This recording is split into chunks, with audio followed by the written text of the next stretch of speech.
Hello, everyone. Welcome back to the Fifth Star. I'm Jamie. And I'm Albert. And this is a podcast where we're trying to find our next 5-star rated movie. And when we find that movie, this podcast will age out. So in this episode, we're reviewing My Old Ass. Oh no. I don't want to review your old ass. It's a nice ass. What would you rate my ass? But My Old Ass is not my old ass, but it's Aubrey Plaza's ass that we're talking about. And this is a story about an 18-year-old who is in her last summer before she goes off to college.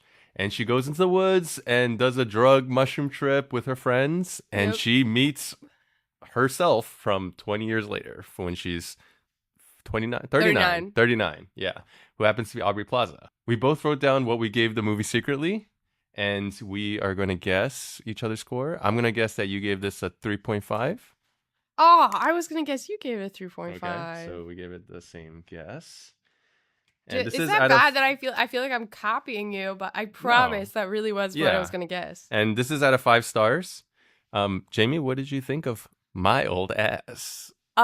So it was marketed very much as like a comedy, and so I think I expected it to be funnier, but I still liked the heartfeltness of it. Mm-hmm. It's a lot more heartfelt than you'd expect from the way it was marketed. I guess I was a little disappointed it wasn't as funny, but pleasantly surprised by how sweet it was. Yeah. That's like the best way I can explain it. Yeah, I agree with that, actually. When it starts off kind of raunchy comedy, like her with her friends. And I was kind of thinking, and she's also a lesbian. And so I was actually thinking, oh, am I just watching Booksmart all over again? And then the movie really starts to get more and more heartwarming and heartfelt as the story goes along. So I did think when the mushroom trip actually happens and Aubrey Plaza actually shows up, that it was hilarious. Aubrey Plaza is great. I love her. I think you really like her too, right? Yeah. And so that conversation, that dialogue was really funny. But then as the story keeps unfolding and it's mainly about the 18-year-old character going through her kind of discovery and coming of age sort of experiences. It is really heartfelt, and I did like that also. Yeah. I have to ask you. Yeah. As a middle-aged man. I am older than Aubrey Plaza was in the movie. Oh, I thought you were going to come at me because you're not middle-aged, right? I am over, because Aubrey Plaza kept saying middle-aged is 50 now, right? Or she was saying, "Oh, I'm only 39. I'm not in my still my 30s, but I can't say that." So anyway, I'm in my early 40s. What would you say to 18-year-old Albert? I knew this question was coming. I think one thing I'm thankful for is that I tried to live life without regret. So whenever I was at a decision point and trying to figure out, should I try this, take this risk or not? I always thought, if I think I'm going to regret this later, then I should just go for it so that I could at least not regret that I didn't try. I think the one thing I would tell myself is throughout my 20s, out of college, I was really wanting to find the love of my life and get married. And it was something that kind of stressed me out. And meeting a lot of different people and friends of friends, blind dates, and not a lot, but just really trying actively. I was living in New York City. I was making money. So I had some disposable income. It was kind of stressful. I was getting into my late 20s and still not having had someone that I wanted to get married to. I was kind of starting to wonder, is this ever going to happen? If it does happen, how is it going to happen? Who is it going to be? What should I be looking for even? I was just all kind of tangled up in all of that. So I think now, having met my wife, having been married, having 2 kids, I would tell myself, just chill. Yeah. It'll happen when it's supposed to happen. Would you tell past Albert that he finds love? Or keep that a surprise? Man, because that's another interesting thing that this movie brings up. Yeah. I don't know. I one aspect of it is with movies, I don't like to know anything because I want to be surprised. Spoilers. Yeah, I hate spoilers. And I think I would kind of resent, my younger self would resent if my future self told me that I did find somebody. That's so interesting. Yeah. I would kind of maybe want to tell myself, just don't worry about it.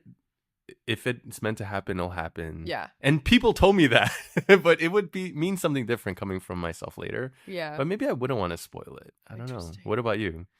I think, well, I don't have as many years of separation.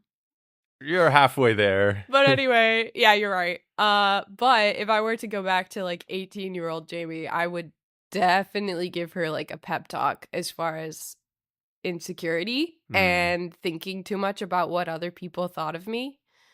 I'd probably tell myself to not worry so much and to just focus on being myself and not caring so much about others' opinions. So you think you might have lost maybe a little too much sleep over that kind of stuff? Maybe. And low self-esteem issues were a big problem. But if future Jamie could tell past Jamie that all of that isn't worth the worrying, I think it would have made a huge difference.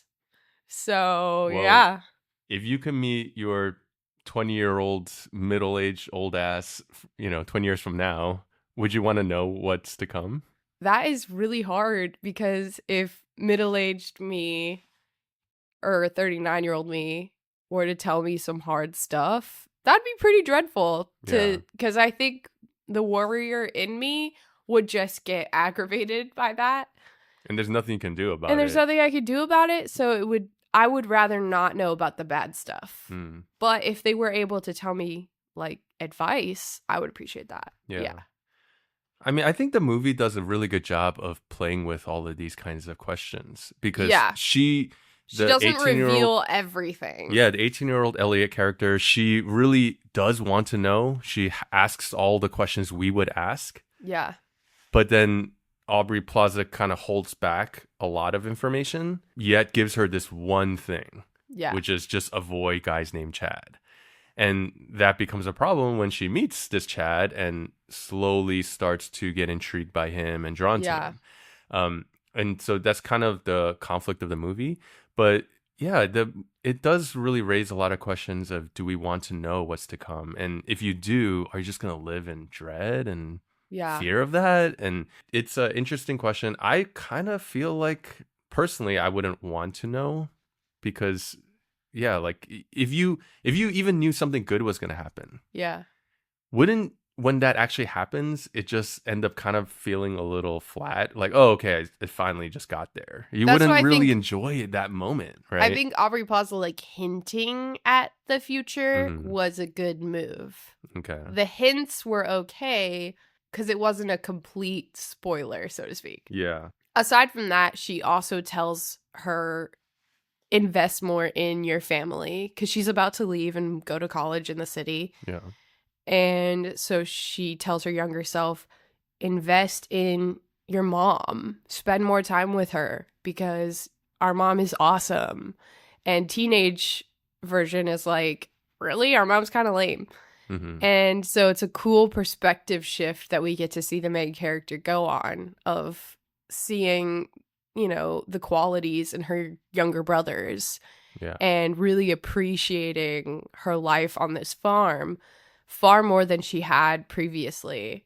The movie has like 20 days before she's about to leave. During those 20 days, she's really investing in her life and being present, which is kind of what we talked about last week a little bit, with the whole not looking so much forward or back, but really embracing the present. Yeah, and this movie does kind of state that theme. And it is a fun journey to go through, because I think every teenager has that moment, especially the summer before you go off to college, where you're kind of thinking, I can't just wait to get out of here, go and be free and not have to be at home anymore with my annoying siblings, or I love my sister, but we all go through it. Yeah, we all kind of go through that. And so for her to just have that moment and a little bit of time to just appreciate them, and then even just the land that they grew up on and the family business that she kind of grew up in a way resenting. Yeah. But yeah, so I thought all those heartfelt moments were interesting. And I was listening to an interview because this is written and directed by Megan Park, and she was a former actress. This is only her second film that she's done. Wow. And yeah, like she said that when she wrote it, it really was meant to be more funny, more of a kind of typical comedy. But when they filmed it and then they went into the editor kind of challenged her to say, hey, like, let's not just kind of force it into something that you had in mind before. Let's look at the footage and what you got kind of with fresh eyes. And as they took that approach, they kind of realized that it really was so heartfelt. They had all these really warm, kind of touching moments. So the main actor, Maisie Stella, she did such a good job of being vulnerable and being honest. And I thought she did a great job. Yeah. She was like a childhood actress. She's from Nashville. She was on a show called Nashville, apparently, when she was younger. And then kind of couldn't find work for a number of years, for 4 years, and was just living normal life, going to school and going to high school. And she was actually 18 when she got cast in this. She felt very real, and it felt like an honest performance. And so I think all of those things, them finding that stuff in the edit, they kind of leaned more into that. That's so cool because like they say you have three movies when you make a movie, because it's the one you write, the one you shoot, and the one you edit. Yeah. And it's cool that like this one is a very distinct example of that. Yeah. Because the one they shot, the one they wrote is not the one they edited. Yeah. So that's really cool. It is interesting. And the other interesting thing was that my old ass character was actually meant to be 50 and or in their late 40s, late 50s, so actually middle age. And so Megan Park, she was actually trying to cast someone who looked like Maisie Stella, because when Aubrey Plaza shows up, it's very clear, and they make a whole joke of it, is they look alike so different. Yeah. But they were 2 weeks into filming, and she still hadn't found someone. And so her and her producers just came to a point of, okay, well, we just have time to go. We got to figure something out. And they kind of started to throw around other ideas. And then when the idea of Aubrey Plaza came up, she just loved it and thought it actually made it even funnier, which I totally agree with. Yeah. And that's she was a big draw. Yeah. And so that's the whole joke of, oh, I'm 39. I'm just a really young adult, right? Yeah. I'm still not in my middle age. But when you talk to someone who is 18, a 39-year-old does seem like a middle-aged person to them, right? Yeah. And so all those things kind of really worked. And what I thought was also really good and smart was, so they do the drug trip, but then after the drug trip, she all of a sudden is able to call Aubrey Plaza and she can just talk to her. And then it never explains how those dynamics work with the time traveling and all of that and cross There's dimension. a lot of weird stuff. Yeah. And they don't even attempt to explain it, but I thought that worked because it took the focus away from the mechanics of that, and really just got to the heart of it. And when it comes to just their presence and their energy, I thought they did kind of seem like they could be the same person. One other thing I'll say, sorry, it's kind of going back to something you were talking about earlier, is they cast the mom really cleverly because the mom, they made a comment about how Aubrey Plaza looks like the mom. Oh, and the mom really did look like her. Oh, yeah. But the mom also kind of looked like the main actress. So that was like a really good way to kind of like balance make it make sense, sort of. Yeah. Where it's like, oh, yeah, I see the resemblance there. Yeah, I think for me, I kind of got right from the get-go, oh, this is just meant to be funny and they're not trying to make it work. Okay. But it was interesting that it was intentionally written that way. Yeah. But then they changed it, and so they again even rewrote it during the filming part of it because they were already starting to film. Yeah, fascinating. I was a little let down with Aubrey Plaza not being more in it. Yes. Yeah. I mean, I don't want to give away too much, but I felt that way too. It's a little bit marketed that way, right? Even with the poster and the concept, and especially right out of the get-go, you get that great chemistry between the two of them. Yeah. And then it's just kind of relegated to voiceover. And I don't know. She's hardly in it at all. Yeah. And I don't know if that's because this is a low budget movie and Aubrey Plaza's been really busy working, and but it also in a way kind of works because it really does make it about the 18-year-old character. Yeah. And it's mainly prominent on that and not really about their kind of dynamic back and forth. Yeah, I don't know if you want to talk about anything else. Spoilers? Yeah, we could go into spoilers. So, you guessed that I would give it a 3.5, and I did give it a 3.5 out of 5. Yes! So, and you guessed I'd give it a 3.5, and I gave it a 4.0. I was actually on the edge of 3.5 and 4, and the ending made it a 4 for me. Okay. I loved the ending. Spoiler section. Okay, what did you like about the ending? Interesting. Okay, so the ending. Big plot twist that we've been wondering this whole time. Why does she have to stay away from Chad? What the heck did Chad do? He seems great. And Aubrey Plaza returns at the end in person to tell her, I wanted you to stay away from Chad because we fall in love with Chad, and then he dies. Yeah, because the whole thing that we had been led to believe, and Maisie Stella's character has been led to believe, is that something's wrong with Chad. That's why he did something terrible. Yeah, that's why I need to stay away. And she can't figure out for the life of her why. What he did. Yeah, because he seems great to her. Right. And so my theory was actually that they like get married and then they get divorced. Okay. And that's why she was like so sense. sad. But the death thing worked so much better, and I was upset that I didn't predict it because they do foreshadow it, and like they do kind of set it up. Because when she's on the boat with Chad and they're talking about childhood experiences, like when you're younger, you play imagination games, but you never know when the last day is going to be. Like you can't recall the last time you played make-believe with your friends. Yeah. And so you don't get to appreciate it as much because you never know when the last time is. So you never remember it. That was basically the theme stated. Yeah. And it basically ends up being the ending where she's like, this guy is going to die. But I'm going to enjoy every moment until that happens, even though I know there's going to be an end. Yeah, and I think they did a good job. Megan Park did a good job with that because I think she misdirects us from the beginning.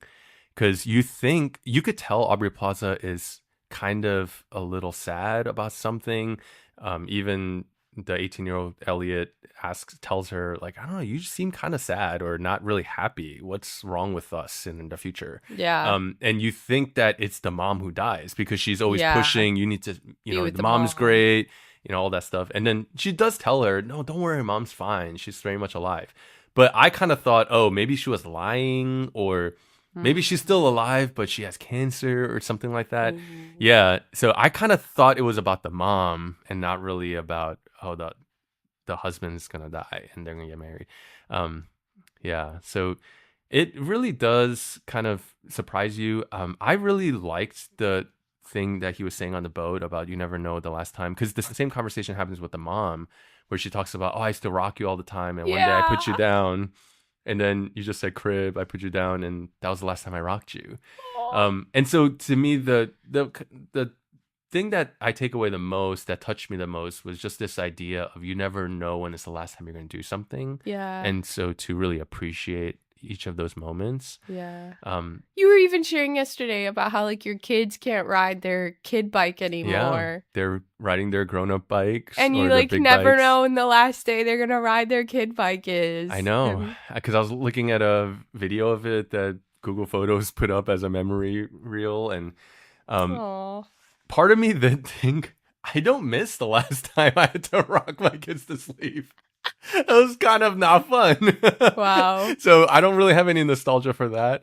But I definitely have nostalgia for just how fast they're growing up just the last time I did something that I maybe will never do again. Yeah, like I can't think of the last time that I played make-believe when I was young. Yeah. And, used to do it all the time. And my kids are going through that now. But at the same time, I don't want to make them feel morbid and go, you better appreciate this because you never know if this is the last time you're going to play with these blocks. Aww. They're kind of too young to really appreciate those things. So part of it is we need to maybe just go through those experiences and we'll always look back and kind of miss. It's a part of growing up. Yeah. Yeah. We have to be ready to move on. And it's not necessarily a sad thing that we stopped playing imagination games. The good part is that we have those memories and that we can recall doing those things, I think. I loved the conversation she had with her brother on the golf cart. Yeah. Because she starts playing golf with him. Aubrey Plaza tells her to, right? And he kind of reveals, oh, you hate me. Like, I feel like you hate me because I'm a white cis male or whatever. And she's like, what? No, like, I said that as a joke. Like, that's not serious. And the brother just feels resentment from her. And it kept them from bonding and it kept them from really connecting. And so them having a very intentional conversation with one another ends up really bonding them. And I just think that's really cool because I remember having conversations with my siblings way, way, way later after childhood where we reflect on childhood. And I'm like, man, if we had just had those conversations at that time, things would have been a lot better, I bet. Yeah, you could have appreciated each other more back then. Yeah. Instead of having to undo some of that. And unpack it. Yeah. Yeah. No, I can relate to that for sure. And I liked the movie for sure. But I think it just didn't fully connect because it does come from a more like Gen Z frame of mind, I think. So interesting. I kind of felt that. And I don't know if part of it is that so much of this is grounded in her sexual awakening and her discovering and unpacking who she is. I did not see that coming. That's true. Yeah. I did not see her falling in love with Chad. Yeah, because the whole thing is she thought she was gay, and so why would she be into this guy, Chad? Yeah. And then she starts falling in love with him and then starts questioning, not only, why should I not be with him, but what does that mean for who I thought I was all this time? Am I bi? Am I? And so I think that whole part of it, I wasn't really able to relate to. And you know, I see movies that talk about those things, but they're very central to the story, whereas this kind of is there constantly, but it's not the main thing that they're always talking about either. Yeah. So I just didn't really know how to connect to it sometimes, but there are clearly definitely good moments that I connect with and identify with. But I could see kids now who are Gen Z just absolutely making this their like anthem coming of age movie. Like, this is the movie that represents me and Interesting. who I am and, you know, my coming of age story. I feel like it can't be too much, though, because a lot of Gen Z isn't able to understand what happens when they're 40 or into their older years, because there's so much that happens through Aubrey Plaza's character that like Gen Z can't quite grasp yet because they're still in that like brave time of just going out and being themselves and not being afraid of the world and being jaded. So but that's the thing. That's where it ends, right? Because after the reveal happens that she's going to lose Chad, she says, I don't care. Maybe that's why we're young. Maybe that's why, because we do the things that if we were always doing the sensible thing, we would never do we'd never leave our house. Thing. Yeah. We would never take the risk. And so it was kind of this moment of just this kind of anthem, I felt like, of just live your life and don't live in fear of what's to come. Yeah. And I do kind of see that, though. Like, I feel I've experienced that a little bit. The more years you live, the more years you experience, like the more pain you go through. I mean, whether that's physically or just life. And so when you're young, you do feel immortal and you do feel like you could take on the world in a way. And so I think there is a lot of bravery there that is necessary and it's good.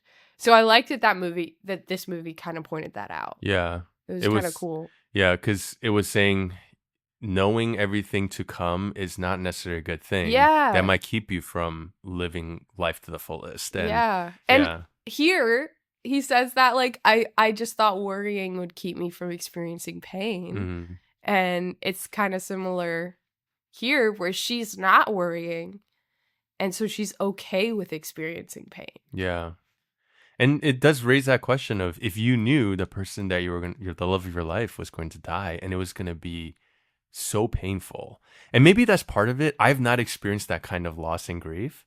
And it's so sad. Yeah. And so it's easy for me to say, well, yeah, of course I would still want to get married to my wife and have, the life that we've had and the experience that we've had. But maybe I wouldn't say that if I lost her and had to deal with trying to pick up the pieces like Aubrey Plaza is trying to do. Yeah. Because this doesn't seem like she has fully, right? She's like, we could have just avoided this. Yeah. Which is so sad. But in the end, it was kind of funny when Chad can see her. And it's like, wait, why can Chad see her? Doesn't make any sense. So everything that already wasn't making sense, they make it even more, push that even more. But it works because she gets to have this one kind of moment of just feeling his presence again and then being able to in some way say goodbye. She got the final closure day. Yeah, maybe. Yeah, to remember and savor. Yeah. Maybe it would have been even more powerful if he died like in a car accident, because we don't know how he died, right? So if he died in some kind of car accident where she didn't know that was going to be the last moment that she got to have with him. I'm sure that's what happened. Okay. Death is sudden. Well, it could have been, I guess because he died young, right? So it could have been. Yeah. I got the vibe that it was sudden. It was a sudden she death. Never got to say goodbye. She never got to savor the last days. Yeah. And it does feel like she's never going to come back to the 18-year-old Elliot, and she doesn't need to anymore. Yeah. Right? Yeah, that's like they both the kind end of the story. Gotten what they need to from this experience and able to move on. Going back to the whole sexual identity thing, I thought it was especially weird that they broke from the norm. I feel like, especially in 2024, it's the norm for it to go the other direction. Oh, yeah. She thought she was straight. You start off straight and then you come out. Most movies do that. Yeah. So to see the reverse was really, for me, kind of shocking. I was not expecting that at all. Yeah. I was like, can the movie do this? Is this allowed? I mean, she even asked that question. She's like, is this allowed? Yeah. Am I allowed to like be straight? But I'm sure that that's an experience people have had. I don't know. Yeah. And the other thing that was kind of breaking from the typical was that you had mentioned Elliot is kind of in some ways wanting to get away from home initially at the beginning, but she's also really has a good relationship with her parents and her mom. Her parents are so cool. Yeah, and it's not like she plays that whole angsty teenage kind of thing. And the director, Megan Park, she actually said that was something she did intentionally. She said she was kind of sick of seeing every coming of age teenager movie being, oh, I hate my parents and they're so annoying, I can't wait to leave. But that she actually is, if she does kind of end up hurting them like she does in some parts of the movie, that it's not intentional. Yeah. That it's just her going through her thing, but she really does care. And so it's not hard for her to appreciate her parents. And so in a way that was kind of refreshing too. It made the characters like feel more real too. Yeah. Like they actually had a real relationship. Yeah. And it's not so simplistic. Like it wasn't a stereotype. Yes. So I think she did a great job with the writing and directing, and the movie, for me, I was kind of between a 3.5 and a 4. I think at the end of the day, I just couldn't really connect with it fully or as meaningfully. But I could really appreciate a lot of the really good things and moments that they're doing. Even her relationship with Chad. Part of it was I didn't really buy it. Maybe Chad just seems, I don't really see her going for a guy like the Chad guy. Oh, I thought their chemistry was great. Oh, you did? Oh, yeah. So, they were so cute together. Oh, my gosh. The Chad character just totally was giving me Pete Davidson vibes. I was like, why would someone want to? I thought that was great, though. It made it feel more real because he kind of was just a normal guy. Dude. who was, you know, very charismatic and very skilled at a lot of things. He was just so awkward in the beginning, intentionally so, like he was written that way. But yeah, he was just so awkward. But he just felt normal to me. He just felt like a guess. dude. He didn't feel like a movie star, which that's another thing that's annoying about a lot of coming of age movies. Is Yeah, it's like they're both so pretty and yeah, and it's like I liked that he was just kind of normal, but still really sweet and charismatic. Like he definitely grew on me as the movie went on. Yeah. But in the beginning, he's made so intentionally awkward in order to be a reason to keep her away. But I don't know. There were just certain things about, and I think at the end of the day, I was just wanting it to be a little funnier, Aubrey Plaza to be in it more. But I appreciate that the film really was honest with what it actually was. Yeah. And that the moments and the lessons are really, I can appreciate that. Yeah, so, that's fair. Yeah. It was good. I think it's worth checking out for sure. I would recommend it to a lot of people, which is why I gave it a 4. Yeah, so 4.0. If you guys have watched it, let us know what you think. But if you haven't watched it, we're checking out. You can follow us on YouTube, Spotify, Letterboxd if you want, Apple Podcasts. Yeah, those are the 4. And next week we are going to be reviewing Wicked. Yes, Wicked. So it's going to be opening this weekend. Go check it out. Support your local movie theater and come join us next week as we continue our quest for the 5th star. Woo!